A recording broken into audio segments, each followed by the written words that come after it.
మరణం అందరూ అనుకున్నారు 3 మేకులు పీక్కోలేడు. 3 మేకులు పీక్కుండేది కాదు, మనుష్య సమాజానికి పట్టినటువంటి పాపం అనే మేకును, ఆ మేకుకున్న ముళ్ళు, మరణం అనే ముళ్ళును విరిచి పారేయటానికి ఆయన సిలువనెక్కాడు.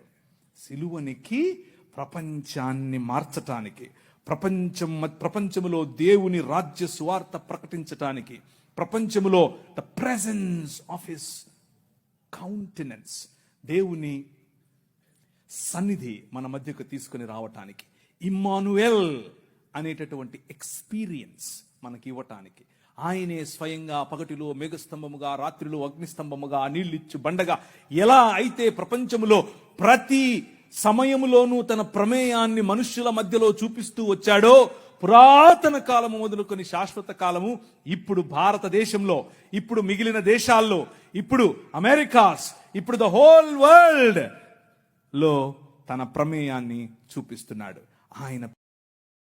Download ShareChat.